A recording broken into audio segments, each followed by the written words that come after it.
Good afternoon everyone. Today we are going to learn that is the structure and function.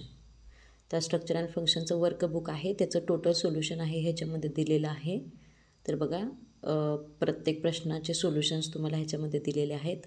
जसे आपण पहिल्या चॅप्टरचे दिले तसेच हे दुसऱ्या चॅप्टरचे आहेत आणि ते तुम्हाला वर्कबुक सोडवण्यासाठी किंवा तुम्हाला परीक्षेमध्ये सुद्धा हे सगळे उपयोगी पडतात.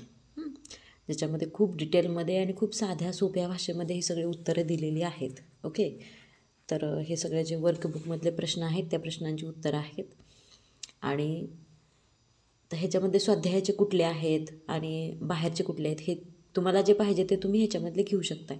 इथं पूर्ण जो चॅप्टर आहे तो वर्कबुकमधला कवर केलेला आहे, पण तुमच्या स्वाध्यायाचे प्रश्न हे कमी असतात त्याच्या तुलनेत.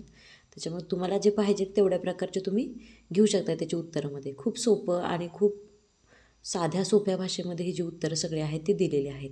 त्याचा तुम्हाला परीक्षेच्या दृष्टिकोनातून खूप फायदा होईल. तर हा जो व्हिडिओ आहे तो स्टॉप करा आणि ते जे आहे ते लिहून काढा. सर्व विद्यार्थ्यांनी आपल्या वहीमध्ये प्रश्न आणि त्याचं उत्तर जे आहे ते व्यवस्थित लिहून काढा. जे तुम्हाला समजत नाही ते त्यावेळी त्या शिक्षकाला मला विचारा, वाटलं तर त्यावेळी तुम्ही मला विचारलं तर तिथल्या तिथं ह्या सगळ्या गोष्टी क्लिअर होतात. आणि बघा विज्ञानचा अभ्यास करताना आपली भाषा जी आहे ती मराठी भाषा आहे, बरोबर. त्याच्यामुळे बऱ्यापैकी मराठी भाषामध्ये कन्व्हर्ट करून आपण उत्तरं जर आपण डोक्यामध्ये ठेवली तर आपल्याला लगेच परत इंग्लिशमध्ये कन्व्हर्ट करून आपल्याला त्याची उत्तरं हे व्यवस्थितरित्या लिहिता येतात.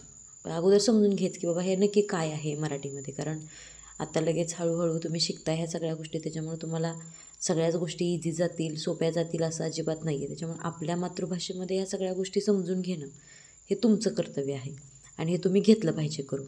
ते जर नाही घेतलं तर त्याचा तुम्हाला मग ते काही समजणार नाही तुम्हाला. आणि पाठ तर अजिबात करू नका. ह्या सगळ्या गोष्टी फक्त समजून घ्या, कारण सायन्स हा पाठ करण्याचा अजिबात विषय नाही.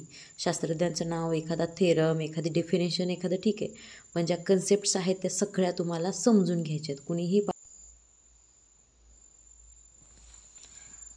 तर बघा व्हिडिओ आवडला असेल तर लाईक करा, शेअर करा, सबस्क्राईब करा आणि तुमच्या मित्रांना मैत्रिणींना शेअर करा की जेणेकरून ह्याचा फायदा फक्त तुम्हालाच नाही तर बाकीच्या पण सगळ्यांना होऊ शकतो, कारण हे खूप इझी आहे.